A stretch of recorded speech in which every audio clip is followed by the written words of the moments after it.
Hola, amigos. This is your bass player, Billy Sheehan, right here on the Helix Hour. A whole hour for Helix. Pretty cool. You're watching me right here on EVH Gear TV. Welcome to the Helix Hour, brought to you in part by Design 39 Media. Visit design39media.com for all your website, photography, and video production needs. Microphones for the Helix Hour are provided by Rode Microphones. Now, let's talk some Helix. Hey everyone, happy Sunday to you all. Welcome to the Helix Hour, episode 2, and I think my guest here needs no introduction. But anyways, Billy Sheehan is back on the program. How you doing? I'm doing great. Awesome. Last time we spoke, I don't think I got any video. Barely, a little tiny bit. But we spoke anyway. I forgot. I think it was in Germany. You were playing that evening. You were actually getting on the bus and heading over to the venue, but you were smart and you thought about it. Let's just drop over to audio and it conserved the bandwidth, and we were able to save it. It was great. So thank you for that, by the way. Oh, absolutely. It was a pleasure. That was a lot of fun. I've got some great stories from you as well, too. And you were fresh. Actually, that was the Mr. Big. You weren't even with Sons of Apollo then. That was the Mr. Big tour. You are correct, sir. I was thinking, which band was it? Because you're playing in so many, it's hard to keep track. It gets confusing. It does. But listen, you're back from vacation. You drove back from Florida today and vacation, I think it was. And how did that go? Yeah, I went to see my sister. My sister Marianne. She was my beginning in music. She got herself a guitar because she liked folk singers. She was into the 60s folk scene. Gotcha. And she kind of lost interest in it. And I was sneak into her bedroom and take the guitar and practice my thing on it. And then eventually I went past her in guitar ability, acoustic guitar, before I got my first bass, of course. And so she sold me the guitar for $35. Oh, wow. And I have yet as to pay her. So I every time I see her, we talk about that $35 and how much interest it must have accrued by now. Well, I'm glad you had a nice trip, that's for sure. And what was the weather like? Was it considerably nicer? I know here in Canada we're getting some nicer weather, but how was it? What was the temperature like? Florida still isn't quite warm yet, but it's pleasant. Okay. I'm here in Nashville today. It's cool today, a little cloudy, but it's beautiful. Everything's blooming. There's trees all over the city blooming. It's quite nice. So it's coming your way. I swear to God. Good. I'm looking forward to it. Trust me. That's awesome. Listen, so Sons of Apollo tour has been doing very, very well. And one of the things I was curious about was, did it kick off really cool for you out of the gate, or did you guys have to kind of warm up a little bit and, get your feet, or how was it out of the gate? Well, we had a pretty good launch, but there's a couple songs that we do in the set. I think it's Opus Maximus and a few others, but there's some stuff in there that's really hard to play. Yeah. And one section of Opus Maximus is I think it's 11, 11, 11, 9, 11, 9, 11, 9. Okay. So that's the count for it. And it's just a tough thing to wrap your head around. And oddly enough, because Mike Portnoy is my go-to guy, if I don't know where I am in a song or I don't know what part, I turn to Mike and he'll look at me and go, chorus, and he'll tell me, 2 choruses. Kind of, I look over, there's another chorus coming up, and he go, second chorus. Okay, because he always knows where he is, and he always knows the song inside and out. For the first time I've ever seen him stumped ever, it was in that song, because we're in the middle of it, and if you miss one, you are doomed, because there's really no way to recover. There is now, we're more used to it. Yeah. But a couple of times we're looking at each other and we're knowing, I know you're not on it, and he said, I know you're not on it either, so we'll meet you at the turnaround. So it was some tough stuff to play, but I liked it because I like a challenge. I think it makes a musician a better player to be challenged by something that's hard to do. It keeps you on your toes 100% for sure. 100%. Man, oh man. In a second here, I'm going to switch the screen because I've been getting some notes that I've got a delay in my webcam, so I'm going to try and fix that, but we'll salvage that as we go. But let's have a quick look over the chat for a second. There's some people jumping in already as well as too. Richard Henry's here, actually from over in Ireland, I believe, saying, hey, Eric and Billy, can't wait to see Billy in Belfast in July. Poison Ivy is here saying, hey, all, DJ Asterisk, hey, guys, you rock, Billy. Joseph Sherman, hello from Colorado. AVH Leopard, Billy Sheehan is awesome, one of my favorite all-time players. Carlos Santon from Canada here. Wow, Billy Sheehan is amazing. Thank you, Billy, for doing this. The Helix is incredible. Dirty Apes Inc., hello from Bozeman, Montana. Frank Rashad, who's a fellow I think you know very well, and I know very well from Line6, saying, "Hey guys, Yes. Billy." Great guy. Great guy. Cannot say enough about Frank. Jim Hickey Music, Charlotte, North Carolina, checking in. Frank McNeil, woohoo, my favorite bass player, hardest working player in the business. What's up, Billy? And thanks so much for hanging out on Eric's show with us. Good question from Frank. Where is Spooky?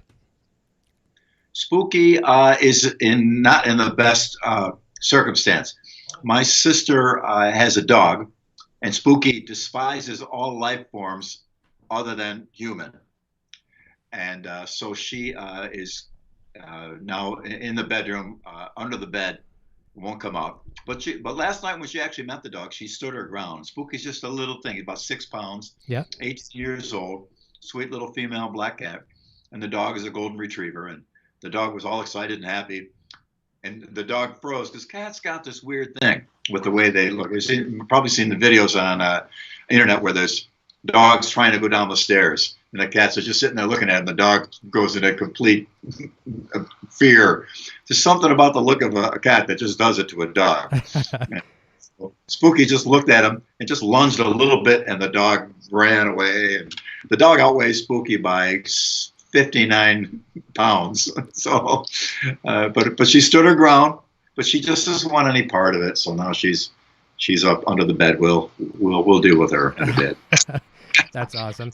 One of the things I was going to ask you, this was something that was really cool. Like, I mean, looking back, I saw some of the posts that you've shared and some of the fans of some of your fan pages sharing the old Talus pictures and things like that, like some massive, massive PAs and the things that you had back in the day. And a lot of the rock bands, like these PA systems that were just towering, backline was towering.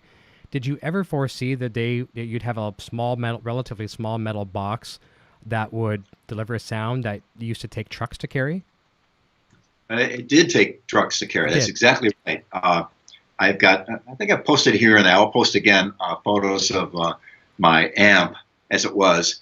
And I started very early on to use pro audio gear. So to those that don't know, it's called rack mountable. They're all the same size and they mount in a rack. And I had, I may have been, not that it has any worth or value, I may have been the first guy using rack gear on stage, or at least one of them, I'm sure, because we started way early 70s, before some of the companies that make racks now even started making them. You'll forget we're by a company called Bud, and they used to make little experiment metal boxes for electronics guys, and they made Bud racks, and they were all metal, and they weighed a ton, and those were our first racks of gear, and it was pretty amazing. But no, I never thought that we'd ever be able to get to this point. But I had as my quest way early on to get the tone I wanted to get at line level. What that means to the uninitiated, that means normally on a guitar amplifier, the output is a lot of voltage and it's designed to run speakers, as you very well know. But if you could get it at line level, at the level that of the output of that the Helix is now, that's line level, you could put it into any power amp and get the same sound at any volume. So that was my quest for a long time, to be able to get that tone without having to rely on preamp and power amp to make the sound, because the power amp has a lot to do, especially for guitar players, with how the guitar responds. Exactly. So early on, that was the quest, and that's how much gear it took to get that, because I did actually have at line level, and I had attenuators on the inputs of the power amp, so I could, if it was too loud, I could turn it down and get the exact same scream and distortion, harmonics, everything, but at whisper volume, and that was always the goal. And it took the rack was taller than I am. There's photos of me reaching up in the air, adjusting it. But I never thought we'd get down to this point when I think the first company that started to sound like it was possible was Zoom. Zoom made their box. And it went on your strap at first, and they made like a half rack one. And that was pretty good. But when you plugged it into a full-on amp and turned it up loud, it was unfortunate. Maybe if you tweaked forever, you could get something out of it. But I kind of lost patience with it. Then Line6 were the first, I believe, to come out with any modeling with the pod. Yes, and that attracted a lot of people. It just sounded great. As a matter of fact, I just saw a YouTube video where a guy took one of the original pods and put it up against all the other modeling gear, the Kemper and the Fractal, and another one I wasn't familiar with. It was pretty interesting comparison. That it still sounded pretty good, even though it's 20-some years old. So was it the Pierce that you were trying to replace, and that it kind of brought you to Line 6? Pretty much. Okay. I had I didn't want to take the Pierce on the road anymore because I've had a couple of them get horribly beaten up, and luckily I have a guy that can fix them. A guy named Kurt Emery out of the Bay Area did a wonderful job fixing them and bringing them up to speed. But I'm not sure how long he's going to be interested in doing that for people. So, well, if he retires or goes somewhere else, I'm in trouble. So I wanted to replace the Pierce, and the EBS pedals were working great. It took a lot of other pedals and a lot of things to make everything function, but it was a pretty good simulation of the Pierce. Not perfect, but pretty good, usable, and I like it a lot. And then when I went to Line 6 and asked them about modeling the Pierce, and they did it. Now that we have it, I still use the EBS in a center return. Okay. Because I just fell in love with it so much, I don't want to be without it anymore. So since I don't use the foot pedal on the Helix, I just sit it on top of there and have it in and out of one of the send returns, and it's an on-off switch for it program. So, but now that we have the Pierce in here, and there's a lot of guys online that are doing serious tweaks. I'm not sure if he's watching, but a dear friend of mine, a guy named John Willis, he's always on the Facebook Yamaha Attitude Bass page. There's a whole bunch of guys there. We all exchange ideas about the bass itself, but also about other things that you plug into the amps and of course now the Helix. And John has made some amazing patches and has an incredible advice. And he's done a lot of deep research into setting patches up. So he's been a big help to me also. But now we got the whole thing in a little box. It's quite amazing. Pretty incredible. I saw and loud. It's great. The first time I used it, we were doing a Mr. Big show at the Canyon Club in Los Angeles, outside Los Angeles in Thousand Oaks, and I wasn't going to do it. I didn't want to just go cold turkey. I wanted to do rehearsals and a couple sound checks. And I thought, all right, I'm going for it. Why not? I'm gonna dive in. And the guys in the band were looking over at me during the show like. I said afterwards, man, the amp sounded amazing because it was just everything the way it was supposed to be. And we got a couple bonus extra cool things. The low end, as you know, I got a low, sorry, and then a high. That are the two different tones. The low end was so tight and so fast. Every note started and stopped with complete distinction. Oh, nice. And oddly enough, and a lot of people aren't going to believe this, but oddly enough, the better I hear myself, the less I play. Oh, really? So I'm just hanging on that groove, like, wow, every note with the bass drum. Not much fancy schmancy nonsense at all, but it was just what a great night. And in the solo, everything I was doing was working. And right in the middle of this one big long thing that I do up and down the neck, I just stopped. Like, that's it. It's all working. I'm happy. Pretty amazing. You know what I'm thinking is the other guys in the band are probably looking at you thinking, oh, something's wrong with Billy. He's not comfortable. He's not playing. Meanwhile, you're in your zone and totally comfortable. The opposite. Well, you can see the look on my face and the look on the band's face. Everybody. It was a great night. And I'd like to clarify also right up front. I endorse a lot of gear. I only endorse stuff I really believe in. Yes. I'm not paid to endorse anything. Mm-hmm. I get a royalty on some designs that I've done, like I've designed space, but the amount is a pittance. It's not much at all. From EBS, I got a royalty, very small amount of money, but nevertheless, for a design idea, of course, you're compensated for, like everyone would be. Of course. But I don't get paid to endorse the Helix. And I know a lot of times on the internet, it turns into a bone of contention where the Helix, no Kemper, no Fractal, no, this you suck, and they're all really great. I had a Kemper, it was fantastic. I had a Fractal, beautiful, amazing piece of gear. So I hate to do that gear to gear. Oh yeah, of course. I happen to use the Helix. I love it. If you use something different, God bless you. That's great. Viva la difference. That's right. Okay. And even the staff at Line 6, I was really impressed with all of those guys. How they don't say you have to use our product and it's only our product. It's a tool to integrate into your rig. Whether they want you to use your tube amps, I mean they have the best tube amps available to do the modeling, but they really want it to be part of your lifestyle. It's just a tool in your toolkit.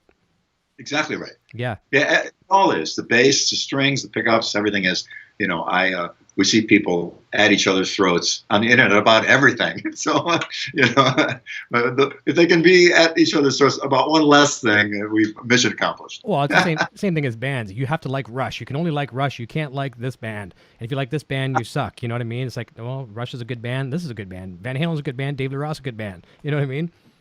Yeah, we try. We'll keep fighting the good fight there to make it less contentious. That's right. That's right.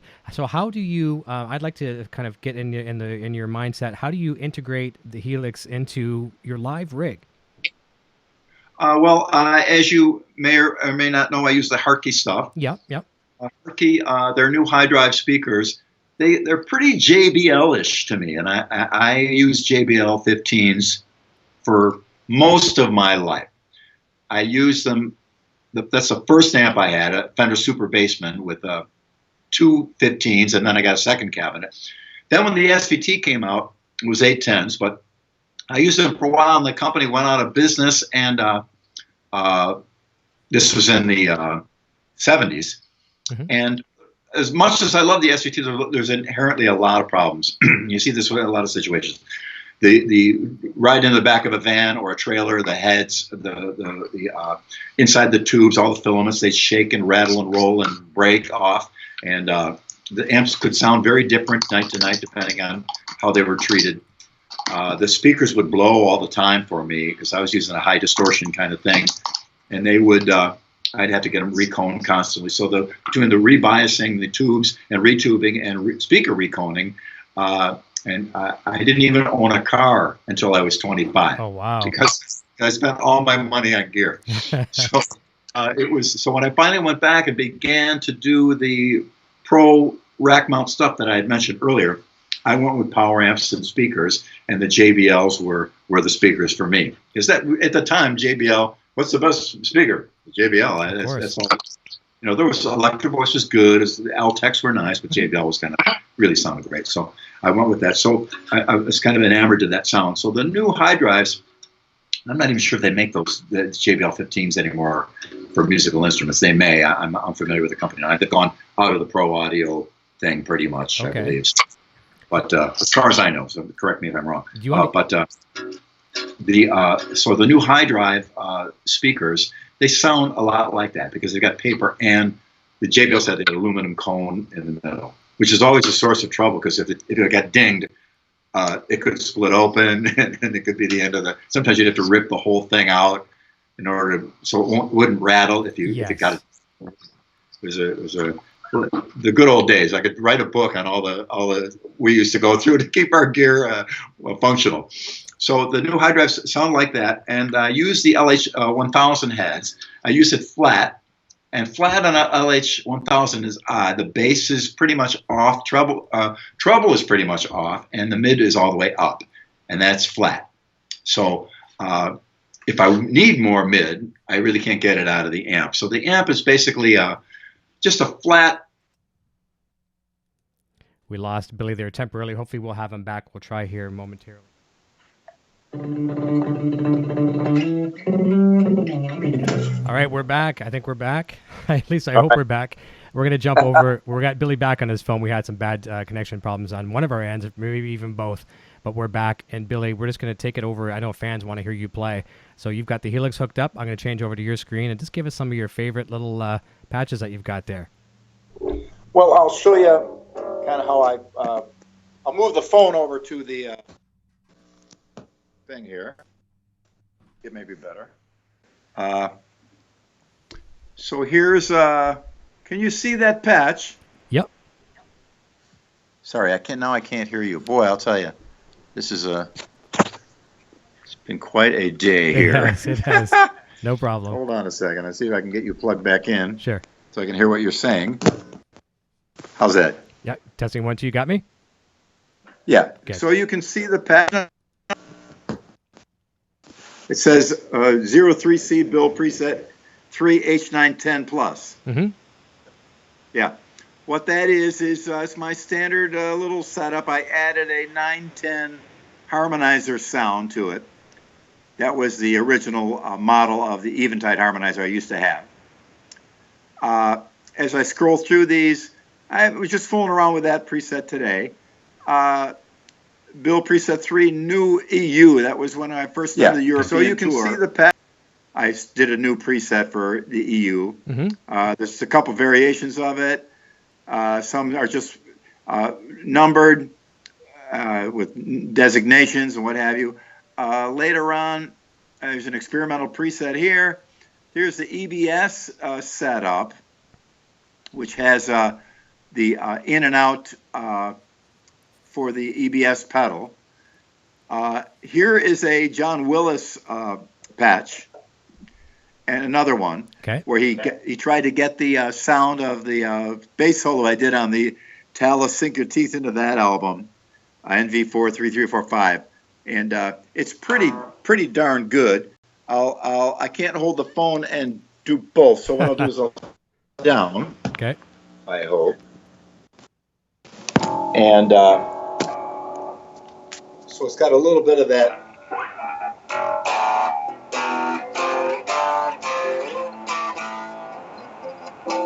So it's a real kind of a clean, but it's got a sharpness to it. A lot of compression.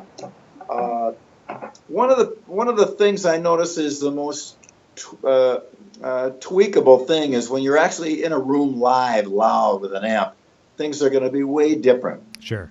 So I'm sitting in here in my home studio doing a lot of tweaks on things, and they may be utterly useless when I actually plug it into it loud. And that's something you always got to take into consideration.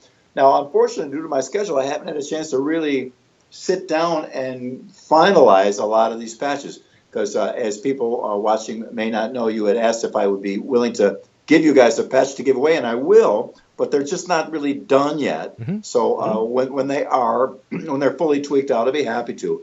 Because I have a couple other guys that have shared. John Willis, I mentioned, shared some great patches with me. So I feel happy about sharing them with others.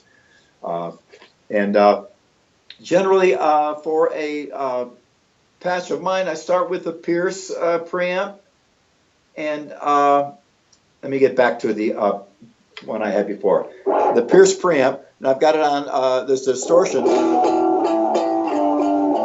can turn the distortion off, which is good for kind of a chordal.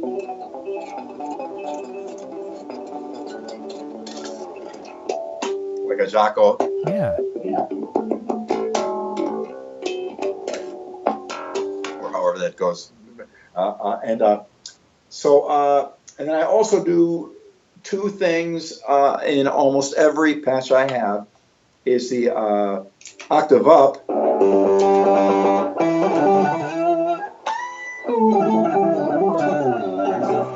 and the octave down.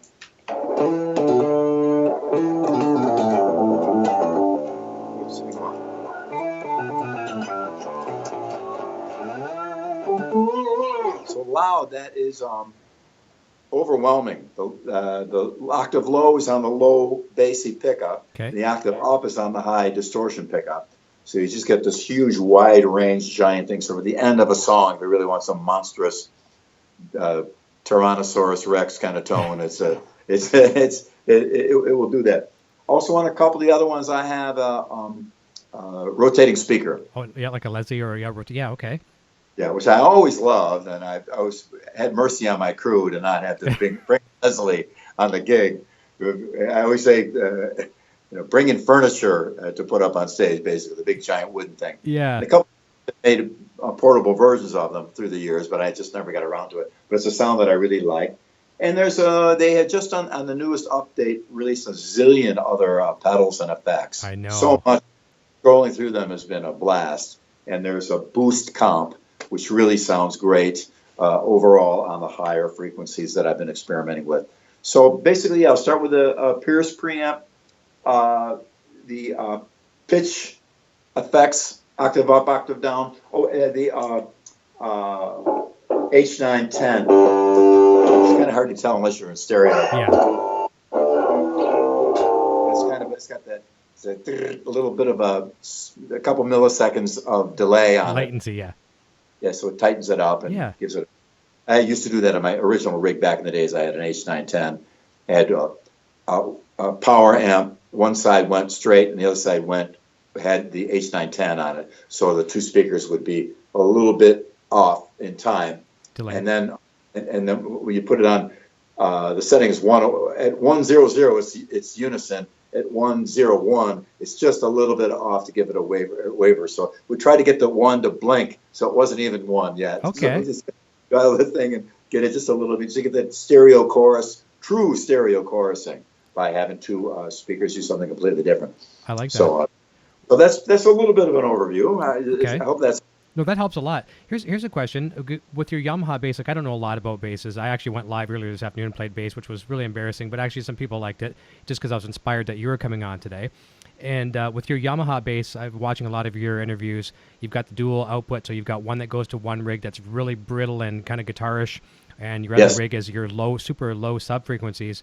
Now, you mentioned earlier that you don't use the volume pedal much on the Helix, but there's some templates that are built into there. Maybe you've already used them, like kind of starter templates, where you can do a blend and you can assign it to the expression pedal.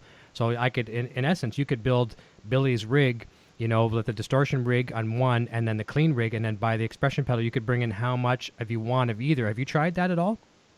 I haven't. Unfortunately, I'm kind of a creature of habit. Mm-hmm. Most of my blending comes right here. Right. Okay. So you can do it naturally.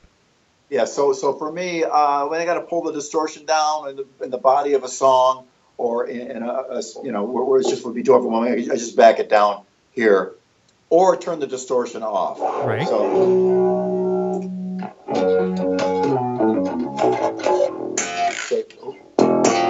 as a not an octave. Okay. Well, what you could do though, I have an idea what could actually work. So you could still have what you do there, controlling it on your bass. You could run one of your pickup outputs to the guitar input on the Helix, and possibly the second one to the auxiliary. And here again, I'm not a Helix guru yet. I'm just guessing here. But the first path, you would assign that input as guitar. Second path be the auxiliary, and then have your distortion amp on the bottom, clean one on the top, and you could still control your bass like you do normally. It'd be like running to your big rigs on stage. That might be worth trying.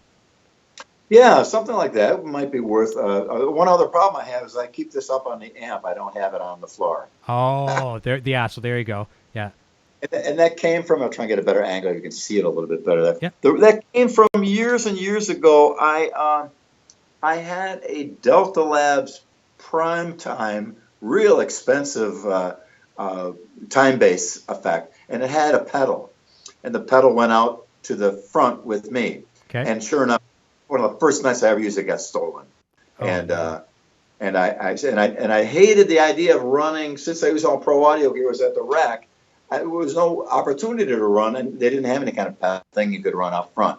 I would have had to do an output, run it all the way up to the mic and back. And to me, by that time, it would have been noise and hum and buzz and stuff like that. So I always went back to the amp to do any tone changes. And also, you doing? It's okay. All hell's breaking loose. It's all good, man. We're recovering. It's all good. I apologize to everybody. But what was I going to say? Oh, and the other inadvertent. Jeepers! Don't mind. This is mind blowing. This is awesome. Let's get a glass of wine and celebrate. This is perfect. I'm going to get a. Anyway, the inadvertent good effect it had was that it stopped me from using a lot of effects, because for me the effects are. They sometimes get in the way, and Sure. here's one of my points. Now, here I am talking about the Helix, which is loaded with a zillion effects, but I guess hear me out. When I see a guy with a pedal board, some people will agree with this, some people may get upset with me a little bit. I apologize if that's the case. Guy with a giant pedal board, and I see him up on stage, he's playing, and he's looking down the whole time, and he steps on this, he steps on that, he steps on this, he steps on the other thing, he steps on, you see him bend down and adjust something, stand up again, bend. I don't hear any difference. Right. I don't hear anything. So in the audience, I'm going, what is he actually doing? So it looks like he's doing a lot, but I'm not really hearing any difference. So I do believe, of course, that's not true in all I know cases. what you're saying. I'm a slight exaggeration for effect, but I like to try to get everything I can with hands and amp without a lot of changes. Sure. Now I know it sounds stupid coming from me because I have the amp so tweaked out and there's so much into it, but it just I try to avoid getting into a lot of effects that go on and off. So that's why it's just distortion on and off. On the Eat 'em Smile tour, Steve had the new. Who's the guy who did the first MIDI pedal board for Bradshaw? Yeah, he had a Bradshaw rig. Yep. It was great. Unfortunately, if you lose power, all the patches go away, and you got to reprogram the whole thing from scratch. So his poor crew guy, Elwood, was an amazing guy. I think he works for Billy Gibbons now, or he did for a while. But way back then, we'd be over on my side of the stage, and I'd have, out of the Pierce preamp, one switch in a box, and it said distortion on, distortion off. Oh, wow. And that was the only thing I had.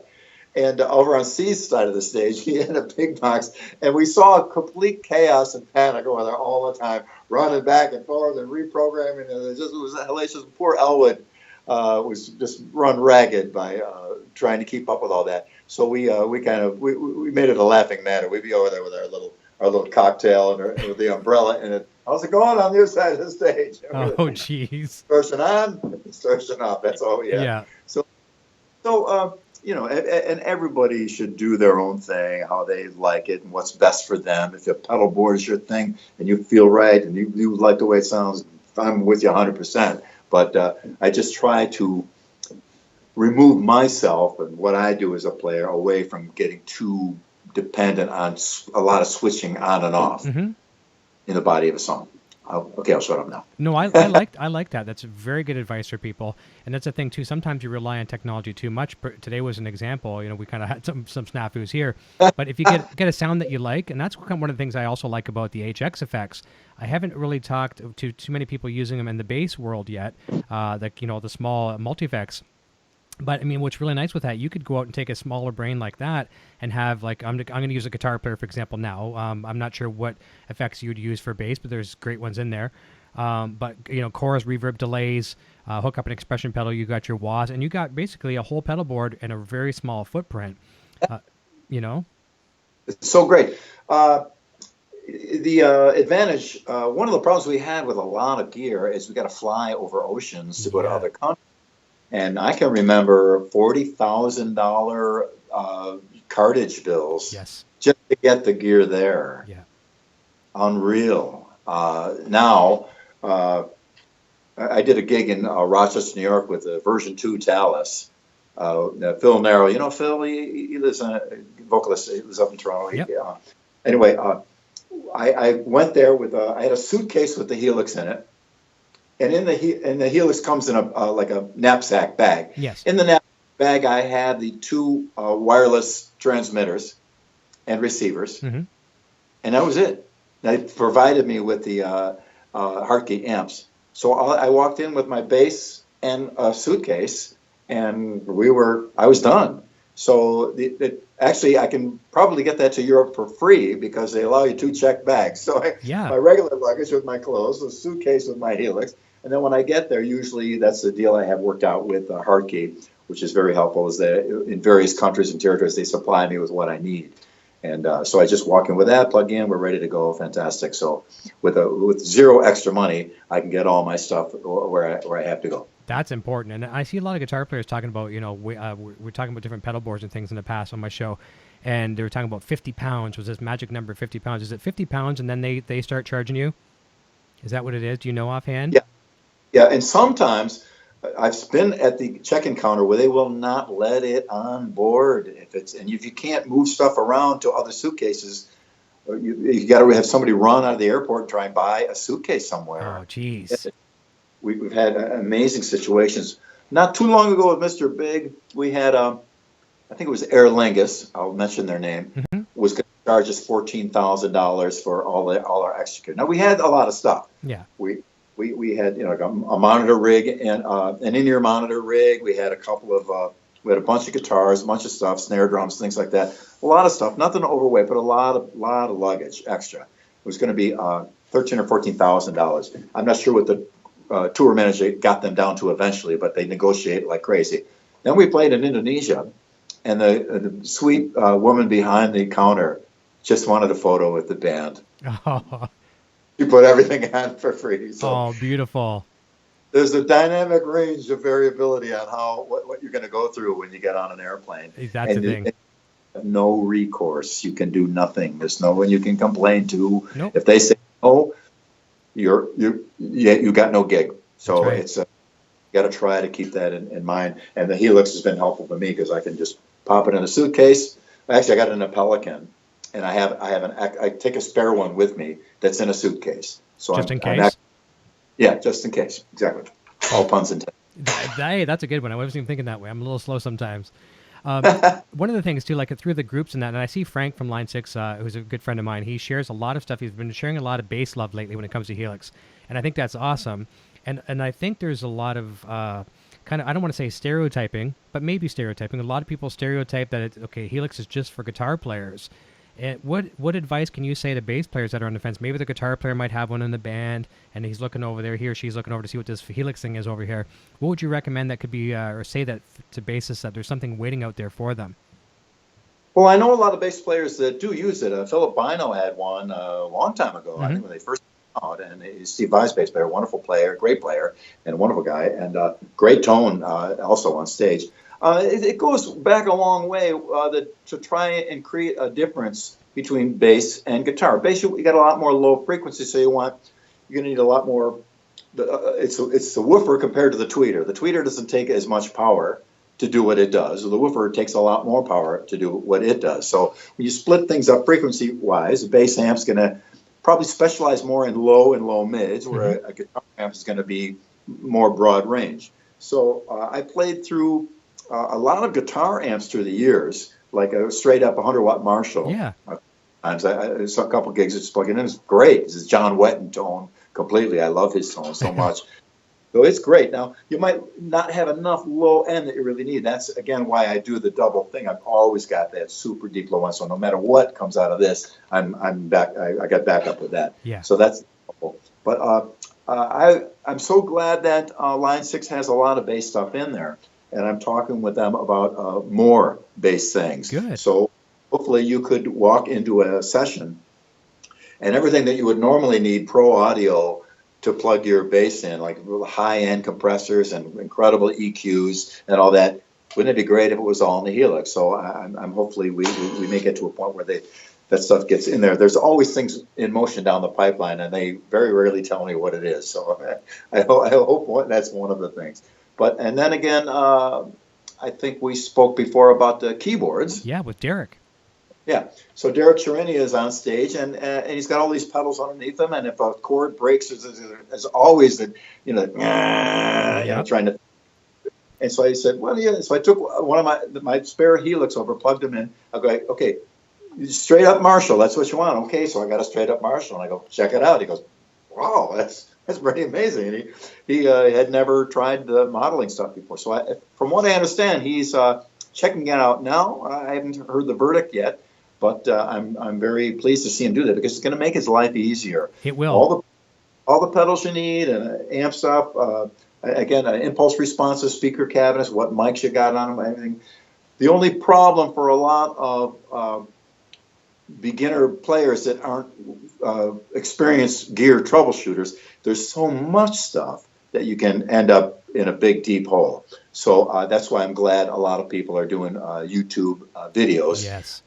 Giving you a basic patch, and the patches that come with it, the basic patches are good and they're helpful. That's right. So it's my generation. I'm an old man, so my generation was we grew up with there was no crew and no techs and no nothing. It was you and a soldering iron on the gig, and if something went wrong, you had to figure it out. I used to subscribe to DB magazine and all the high-end audio stuff. just to try and learn more about audio and the words that they use and the concepts. When I was talking with an engineer, if I was lucky enough to find one, I'd be able to speak kind of his language, and that was always helpful to me. But we always had to do our own stuff, so we learned a lot more than we need to know now. We don't really even need to know that stuff now, but it really is handy when you're programming and you want to understand the difference between things that are a little bit more abstract. That's right. And you know, it's right. One of the fans that's in the chat here today, Jason Sedites, he's great with Line6. He's well respected in the community. You may have actually seen him through the groups. He's coming on the show next week, but his logic when it comes to creating patches, just like you said, having an understanding what happens in the real world really does translate over to Helix. So you need to understand routing a little bit. You don't have to be a Bill Nye the Science Guy, but you do have to have some understanding of loop, the signal paths, flow, how preamps work, power amps, cabinets, IRs. As long as you have a general understanding, you can probably move over to Helix and hit the ground running. Yeah, and also the people do exchange patches too. Oh, it's great. Yeah, it sure does. I plan on when they're tweaked out and ready to go, I make them available to everyone I can. I'm happy to do that. I sometimes people will write to me, I got a compressor, a chorus, an EQ, this or that, which goes where? I'm using the compressor first now. I go, well, hold on a second. Yeah. No, you can use the compressor first in line. There's no real rules here. You're gonna get, but the general agreed upon audio signal path has the compression at the end. Yes. Of the signal chain. So now that's just one example, just compression.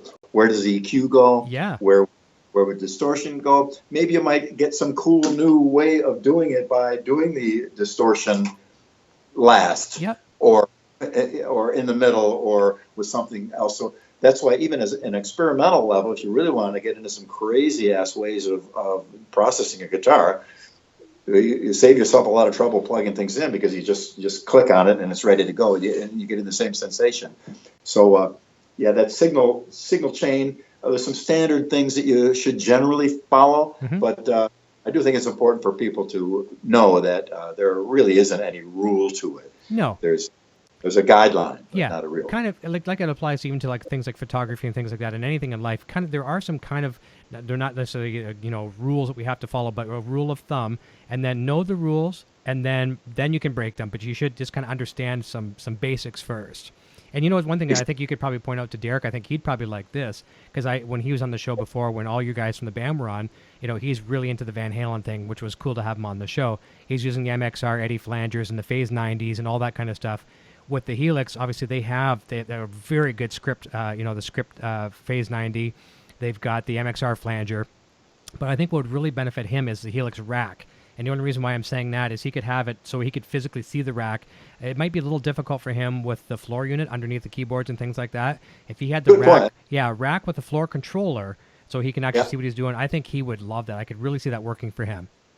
Great, yeah. I might actually, when I'm done tweaking everything, I might actually put the rack myself. You like it? Because I can now have at least something on the floor to step on if I do want to change things around, because I may get up to a point where I do want to make some. Right now I go back to the thing and just smack the foot switch with my hand. Yeah. So, of course, pretty goofy, but it's working for me now. But yeah, that's the rack mount one is they're identical. I have an LT here too. You can't see this off camera, but I'm so used to everything I can see on the standard floor model, kind of gravitate towards that.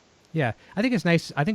They're also neat, like from the floor unit, from the Helix floor to the rack, to the, obviously, like you say, the LT. They all have kind of their pluses and minuses. I really like the expression pedal on the LT. It's very comfortable. And then, of course, the HX effects. There's so many different options. I want to actually get an LT for Junior here soon, because I think it would be a good one for him to have without necessarily, he doesn't necessarily need the scribble strips. But they're a great unit. But you will like the rack. I think it'll really benefit you. Yeah, I have one, and I have it in my rehearsal room in LA. Oh, you do? Okay.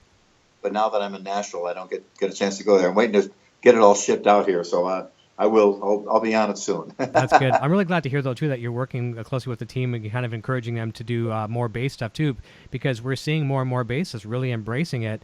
And, if stuff's there for them, I mean, why not, right? Great. And it does have great compression in it. I use a crossover, so there's a low-pass, high-pass filter which is what a crossover basically Yeah. is. That does my crossover points perfectly.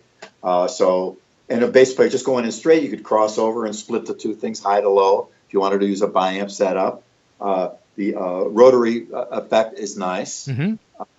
And if you just want to get kind of a split tone without having the Yamaha thing and the double output, you can mimic that and do two outputs from it into 2 amps and use the Helix as your point to get one sound that's distorted, guitarish, or clean and clear high end out of one amp, and super deep low end out of another amp, and it all occurs within the Helix. So, in fact, it probably would be a smarter way to do it than how I do it, but I'm just so used to No, of course.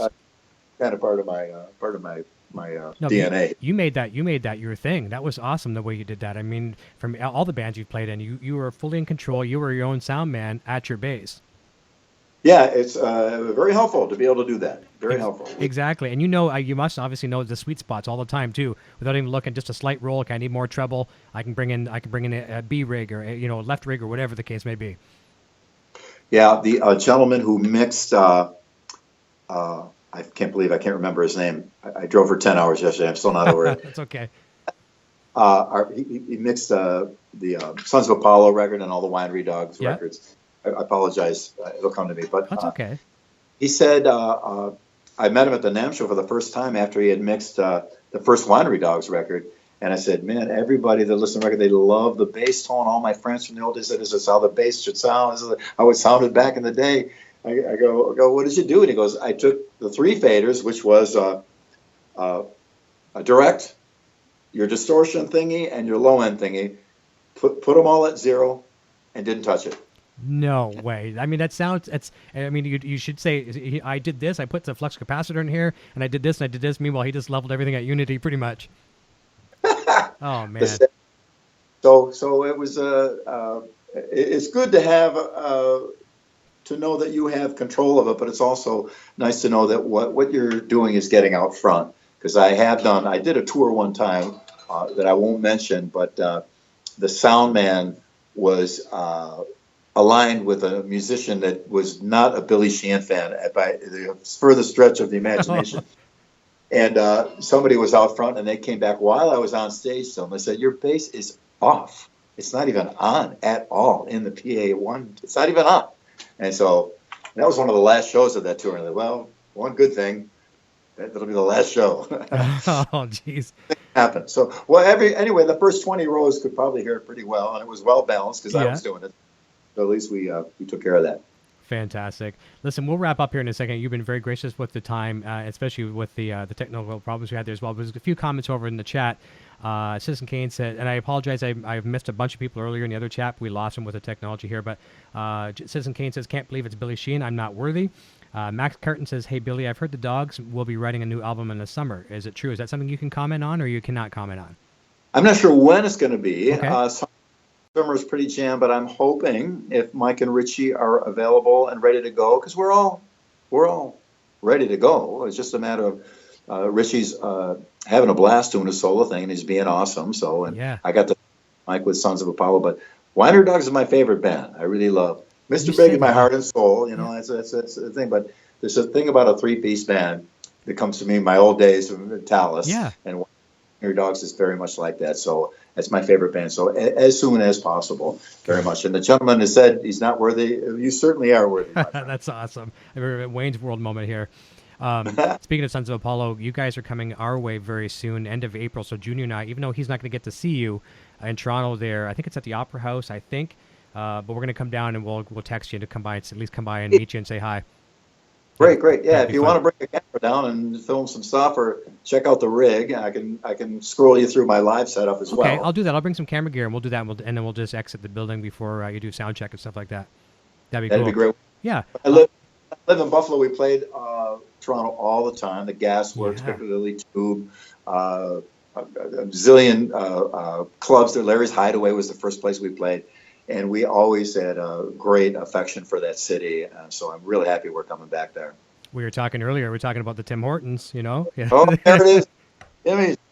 I'd never had Tim Hortons before. We did a little run with the band The Fell, and we were up in Canada. I finally got to have some Tim Hortons and some poutine too. But everybody got on me that it wasn't really the good stuff. So Okay. So hopefully I'll get some proper poutine. In Canada, the tour promoters route their tours based on Tim Horton locations. Jason Sedite says he believes Jay Rustin was the one who mixed the records. Is that Jay Rustin? Yeah. I'm sorry, Jay, and he's a dear friend, and I love him, and I feel like an idiot now. Oh, more of an idiot now. I'm sorry, yeah, Jay Rustin, genius mixer. Good. I think he just mixed a live Mr. Big Live in Milano record, and he's done he mixed the live in the live Mr. Big DVD video live in Santiago, Chile. Oh. And both Mr. Big, both Winery Dogs records, and he's just great. I love his mixes. Everyone does. His schedule is getting pretty jammed up. So if you want a Jay Rustin mix, you better go quick. He's awesome. I've got the live DVD, CD, and DVD set. Mike Portnoy sent me when he came on the show. It's of you guys. Right. Yeah. Was it? Yeah, it was. So that was the one he sent me that one, and we love it. Junior and I are watching it. It's phenomenal. And there's a question or a comment in the chat. Marshall G-Man says, my band had the pleasure of opening for Billy with The Fell, and our jaws were on the floor when you checked your bass. He says, pure tone. Great. Yeah. Very cool. And Max Carton says, we'll be seeing Sons of Apollo live in a few months in Belgium at the Grass Pop. Grass Pop Festival. Yeah. And Shumanati says, I've never heard of a box of coffee until I went to Tim Hortons. So you probably don't know about this without checking out Tim Hortons a lot. But at Tim Hortons, you can buy a box of coffee for it's a big thing. And you take it to your office and you pour all your cups for your workers and stuff. So pretty cool. Well, hey, box backstage in Toronto. That'd be great. That'd be awesome. I wanted to mention that we're Mr. Big is going to be doing shows this summer too. Good. We had a bunch of shows booked prior to sadly losing our drummer Pat. Oh, so sad. Your friend too. My closest musical friend for over 30 years. Yeah, so in his honor, we're going to finish these shows off. Pretty much after that, we're not planning on doing any Mr. Big. I'm sure Eric and Paul and I, and maybe with Matt as well, are doing an amazing job on drums, may get together here and there to do some shows because we have a lot of love for each other within the band. But so we're doing the Mr. Big shows this summer. On one of the festivals, I'm not sure what it is, but I think Mr. Big and Sons of Apollo play on the same day. Oh, won't that be something? That'd be great. So I'm gonna find a videographer to just follow me around all day. Do both shows and just kind of film it just to document the day I did 2 shows. That's going to be awesome. That will certainly be awesome. Yeah. Paul's coming on the show next month, which is nice. Finally got him on the show. So he's coming next month. I'm really looking forward to it. The guitar players here on the EVH show just love him to death, as I do. I remember the old days of the REH videos, those video cassettes going over and pentatonic licks, Right. That'd be so great. Awesome. Listen, why don't you take us out? First of all, before I go to the next thing, Paul Tucker says, Billy, thanks for representing the bass community at Line 6. More bass, he says. Beautiful. All right. You want to take us out with a riff? Turn my H910 off.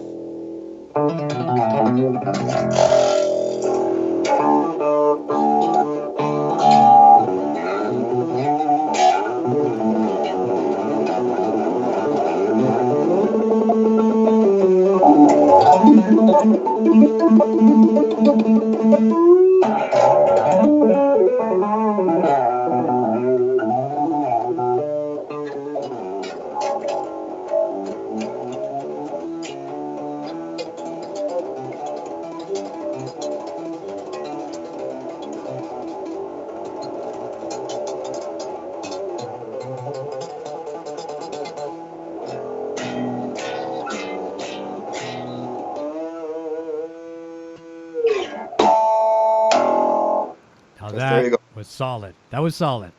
It's all nonsense. That was awesome. Thank you so much for joining us. I knocked the bass out of tune when I hit the. Hey, that's okay, man. Rocking it. Thank you so much for your time today, especially coming back from a vacation, long drive. I will come and see you in Toronto. I'll bring Junior down. You got to say hi to him earlier tonight. I'll come down and see you next month. We'll hang out for a little bit, and I'll get you some good poutine and good coffee. I promise. It'll be on me, and we'll look forward to seeing you So I'll be in touch with you over some time. We'll talk about some more of those patches. But thank you, Billy, for gracing my fans here on the show with your presence. Oh, it's my pleasure. And to everyone listening or watching or in the chat room, I've been playing for a long time, and I'm nothing without you all. So I appreciate very much coming to see shows and supporting me through so many years. I don't look at fans as fans. I look at them as my friends, and I appreciate all of them very, very much. So thank you all. You're a real gentleman, Billy. I really like. I've watched you closely through social media and how you interact with we call them fans, but you're friends. And they really are. You have a really, really cool interaction with them, and it's a really nice 360 of friendship. So thank you so much for everything you do for the business and taking time for the little people like us here and do these little shows. So thank you. All right. Beautiful. I'm going to say goodbye. We'll do it again, and let me know if you need me for anything. I will for sure. Stick on the air for a quick second. I'm going to say goodbye to you off the air. Everyone, thank you so very, very much for watching this presentation of the Helix Hour. Back next Sunday, 3 o'clock Eastern Standard Time with Jason Sedites. We're going to talk about creating patches. We're going to try to create one live on the fly and let you download it before the end of the show. It should be fun. So, Billy, don't go away. See you real soon, everyone. Happy Sunday to you all. Cheers. Bye-bye. Thank you for watching the Helix Hour. We hope you enjoyed today's presentation. An extra special thank you to the staff at Line6 for their continued support. If you've not yet subscribed, please do so right now and feel free to share our content with your friends. See you next time on the Helix Hour.